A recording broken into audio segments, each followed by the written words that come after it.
बनारस की वो शाम आम शामों जैसी नहीं थी। आसमान में काले बादलों का डेरा था और हवा में एक अजीब सी बेचैनी थी। 80 घाट की सीढ़ियों पर लहरों का शोर कुछ ज्यादा ही तेज था। 22 साल का रोहन अपनी पुरानी बुलेट मोटरसाइकिल के पास खड़ा दोस्तों से हंसी मजाक कर रहा था। वह जीवन से भरा हुआ लड़का था। लंबे बाल, आंखों में चमक और चेहरे पर हमेशा रहने वाली मुस्कान। वह बनारस हिंदू यूनिवर्सिटी BHU से अपनी पढ़ाई पूरी कर चुका था और अभी अभी उसे एक मल्टीनेशनल कंपनी में अच्छी नौकरी मिली थी। आज उसकी पहली सैलरी आई थी। उसने अपने दोस्त से कहा, भाई, मुझे निकलना होगा, मां इंतजार कर रही होंगी। दोस्त ने छेड़ा, अरे रुक जा, बारिश होने वाली है। रोहन ने हेलमेट पहनते हुए मुस्कुराकर जवाब दिया, अरे, मां के लिए एक सरप्राइज है बैग में, आज की बारिश भी मुझे नहीं रोक सकती। उसके लेदर बैग में एक नीले रंग की कश्मीरी शॉल थी। उसकी मां सुमित्रा देवी को गठिया आर्थराइटिस की शिकायत थी और ठंड में उनके जोड़ों में बहुत दर्द होता था। रोहन ने महीनों पहले मन में ठान लिया था कि अपनी पहली कमाई से मां को ऐसी शॉल देगा जो उन्हें सर्दी से बचाए। वह कल्पना कर रहा था कि शॉल देखते ही मां कैसे उसे डांटेंगी, इतने पैसे क्यों खर्च किए, और फिर उसे गले लगा लेंगी। वह घर के लिए निकला। बारिश की बूंदें तेज हो गईं। विजर पर पानी जम रहा था।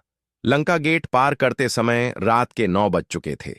सड़क पर स्ट्रीट लाइट्स की पीली रोशनी बारिश में धुंधली हो रही थी। अचानक एक तीखा मोड़ आया। सामने से एक ट्रक आ रहा था। ट्रक वाले ने शायद शराब पी रखी थी। वह अपनी लेन छोड़कर रोहन की तरफ बढ़ा। ट्रक की हेडलाइट्स की वो तेज चकाचौंध करने वाली रोशनी रोहन की आंखों में चुभ गई। उसने ब्रेक लगाया, बाइक फिसली और एक जोरदार धमाका, धातु के पिचकने की आवाज, और फिर सन्नाटा। सिर्फ बारिश का शोर बाकी रह गया। रोहन सड़क किनारे पड़ा था। उसका बैग, जिसमें वो नीली शॉल थी, उससे कुछ दूर जा गिरा था। उसकी चेतना धीरे धीरे लुप्त हो रही थी। उसके दिमाग में आखिरी विचार अपनी चोट का नहीं, बल्कि मां का था। मां इंतजार कर रही होंगी। शॉल।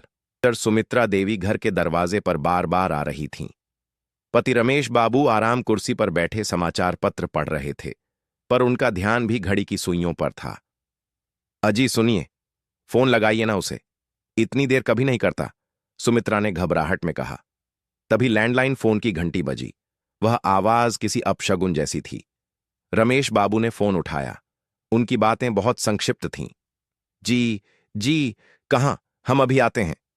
फोन रखते ही उनका चेहरा सफेद पड़ गया था। क्या हुआ? सुमित्रा चिल्लाईं। रोहन, एक्सीडेंट हो गया है। वे जब BHU के ट्रॉमा सेंटर पहुंचे तो गलियारे में फिनाइल और खून की मिली जुली गंध थी। डॉक्टर बाहर आए और सिर्फ इतना कहा, हमने बहुत कोशिश की, लेकिन सर पर चोट बहुत गहरी थी। उस पल सुमित्रा की दुनिया में प्रलय आ गया। वह चीखी नहीं, बस पत्थर हो गईं। जब उन्हें रोहन का शरीर दिखाया गया तो वह सोता हुआ लग रहा था। रमेश बाबू, जो हमेशा सख्त माने जाते थे, दीवार के सहारे जमीन पर बैठ गए और बच्चों की तरह बिलख पड़े। अगले कुछ दिन किसी दुःस्वप्न की तरह बीते। मणिकर्णिका घाट पर चिता की लपटों के बीच रमेश बाबू ने अपने बुढ़ापे के सहारे को अग्नि दी। सुमित्रा ने घर के अंदर खुद को कैद कर लिया। पुलिस ने रोहन का सामान लौटाया, उसका बटुआ, घड़ी और वो बैग। सुमित्रा ने कांपते हाथों से बैग खोला। अंदर वो नीली शॉल थी। उस पर खून का एक हल्का धब्बा लगा था। सुमित्रा ने उस शॉल को सीने से लगा लिया और पहली बार फूट फूट कर रोई। तू मुझे सर्दी से बचाने लाया था और खुद हमेशा के लिए ठंडा पड़ गया। घर अब घर नहीं, एक मकबरा बन गया था। रोहन का गिटार कोने में धूल जमा कर रहा था। सुमित्रा रोज उसके कमरे में दिया जलाती, उसका बिस्तर ठीक करती और उससे बातें करती। खाना खा ले बेटा, देख आज धूप निकली है। पड़ोसी कहते हैं कि सुमित्रा पागल हो गई है, लेकिन ये एक मां का इनकार, डिनायल था, जो मानने को तैयार ही नहीं थी कि उसका बेटा अब नहीं है। ना रोहन की मौत के ठीक 3 साल बाद कानपुर में एक नई कहानी शुरू हो रही थी। कानपुर, जो बनारस से 300 किलोमीटर दूर एक औद्योगिक शहर था। यहाँ विकास और अंजलि रहते थे। विकास एक चार्टर्ड अकाउंटेंट थे, तर्कवादी और व्यावहारिक। अंजलि एक स्कूल टीचर थी, भावुक और नरम दिल। उनकी शादी के 5 साल बाद तमाम मन्नतों और दुआओं के बाद उनके घर में एक बेटे का जन्म हुआ।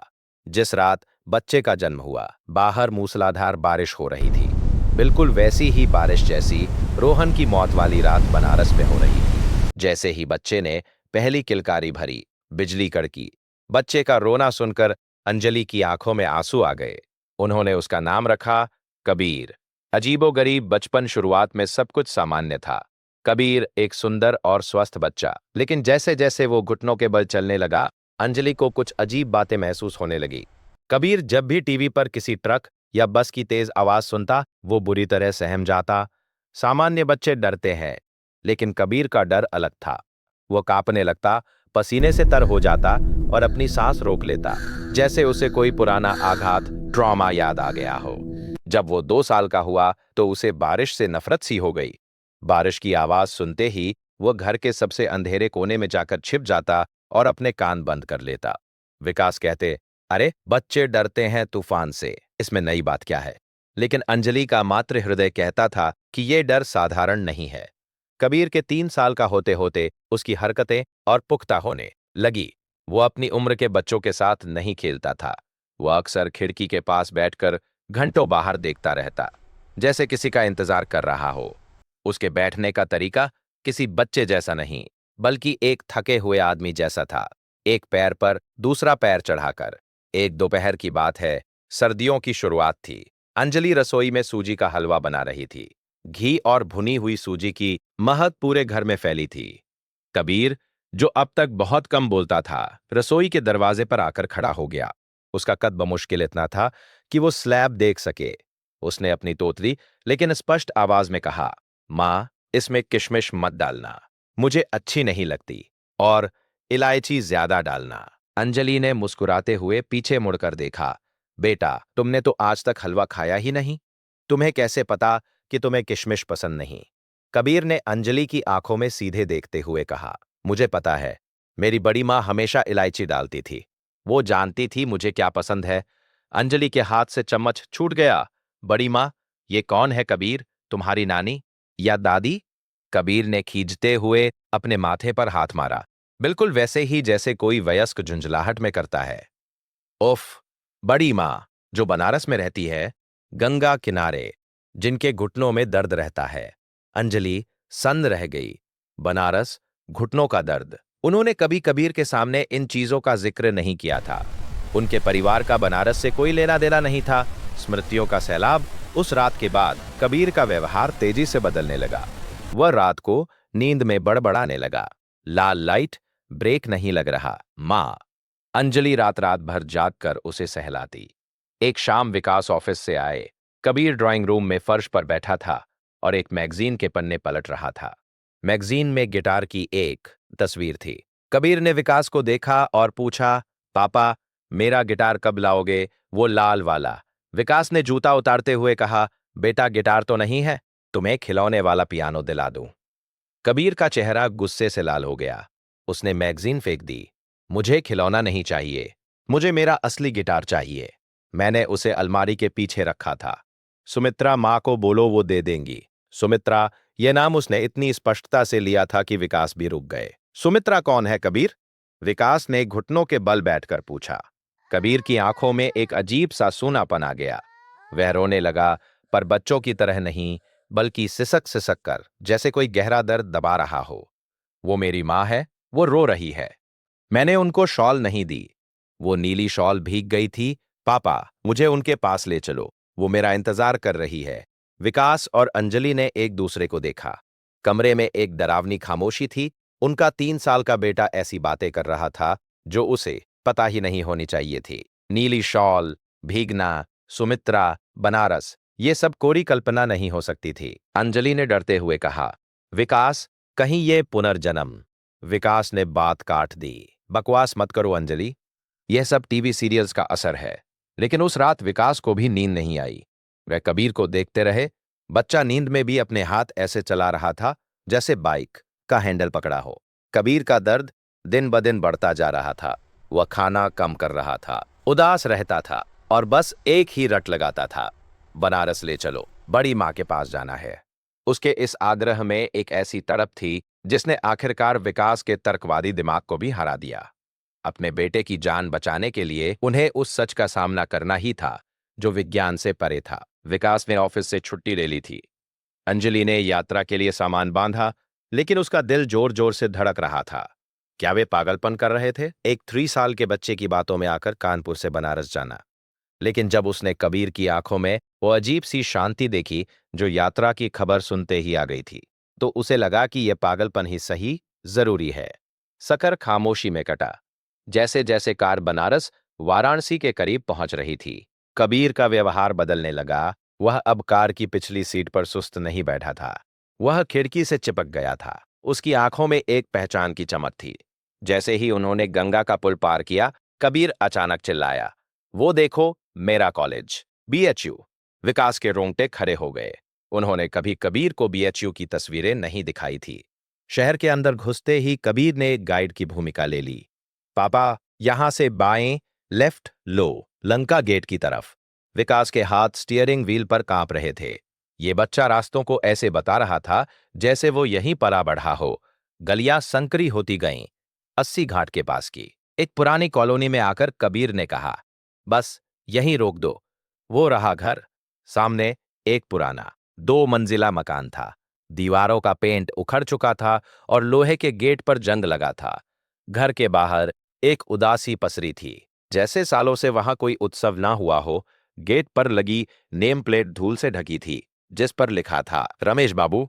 विकास और अंजलि ने एक दूसरे को देखा। कबीर ने सीट बेल्ट खोली और कार से उतरने की जिद करने लगा। तीनों गेट पर खड़े थे। विकास ने हिचकिचाते हुए घंटी बजाई। कुछ देर बाद एक बूढ़े व्यक्ति ने दरवाजा खोला। वह रमेश बाबू थे, कमजोर, आंखों के नीचे काले घेरे और चेहरे पर गहरी झुर्रियां। जी, किससे मिलना है? रमेश बाबू की आवाज में रूखापन था। विकास ने गला साफ किया। जी, हम कानपुर से आए हैं। मेरा नाम विकास है और ये मेरी पत्नी अंजलि और बेटा कबीर। हम दरअसल, विकास को समझ नहीं आ रहा था कि कैसे कहें कि उनका बेटा उनके मृत पुत्र का पुनर्जन्म होने का दावा कर रहा है। तभी कबीर, जो अब तक अंजलि के पीछे छिपा था, आगे आया। उसने रमेश बाबू को देखा और उसके होठों से एक शब्द निकला, पापा। रमेश बाबू को जैसे करंट लगा हो। उन्होंने गुस्से और अविश्वास से विकास को देखा। ये क्या भद्दा मजाक है? आप लोग कौन हैं? इससे पहले कि विकास माफी मांगते, कबीर दौड़कर घर के आंगन की तरफ भागा। कबीर, रुको! अंजलि चिल्लाई। लेकिन कबीर नहीं रुका। वो सीधे उस कमरे की तरफ गया जो कभी रोहन का था। रमेश बाबू और कबीर के माता पिता उसके पीछे भागे। पुनर्मिलन और प्रमाण कमरे का दरवाजा खुला था। अंदर सुमित्रा देवी एक कुर्सी पर बैठी माला जप रही थी। 3 साल में वो बहुत बूढ़ी हो गई थी। कबीर ने कमरे में कदम रखा। उसकी नजरें चारों तरफ घूमी और कोने में रखे उस पुराने गिटार पर टिक गईं, जिस पर अब धूल की मोटी परत थी। कबीर धीरे धीरे सुमित्रा देवी के पास गया। सुमित्रा ने आहट सुनकर आंखें खोली। सामने एक अनजान छोटा बच्चा खड़ा था। कबीर ने अपना नन्हा हाथ सुमित्रा के घुटने पर रखा। अब दर्द कैसा है माँ? उसने मासूमियत से पूछा। मैंने कहा था ना, ठंड में बाहर मत बैठा करो। सुमित्रा के हाथ से माला छूट गई। ये आवाज, ये लहजा, ये माँ कहने का तरीका, ये रोहन का था। तू कौन है? सुमित्रा कांपती आवाज में बोली। कबीर ने कमरे की अलमारी की तरफ इशारा किया। मेरी नीली शॉल तुमने ओढ़ी नहीं? मैंने बहुत मेहनत से खरीदी थी। वो थोड़ी खून से गंदी हो गई थी, इसलिए नहीं ओढ़ी क्या? कमरे में सन्नाटा छा गया। इतना गहरा सन्नाटा कि सांसों की आवाज भी शोर लग रही थी। वह नीली शॉल और उस पर लगे खून के धब्बे की बात सिर्फ सुमित्रा और रमेश जानते थे। उन्होंने ये बात पुलिस के अलावा किसी को नहीं बताई थी। सुमित्रा कुर्सी से फिसलकर जमीन पर आ गई। उन्होंने कबीर को पकड़ लिया। रोहन, मेरे बच्चे। कबीर ने अपनी नन्ही बाहें उनके गले में डाल दी। एक 3 साल का बच्चा और एक 60 साल की बूढ़ी औरत, दोनों एक दूसरे से लिपट कर रो रहे थे। लेकिन ये रोना दुख का नहीं था। मां, मैं आ गया। मैं वादा करके गया था ना, मैं आ गया, कबीर ने सिसकते हुए कहा। दरवाजे पर खड़े रमेश बाबू, जो पत्थर बने हुए थे, अब फूट फूट कर रो पड़े। विकास और अंजलि की आंखों में भी आंसू थे।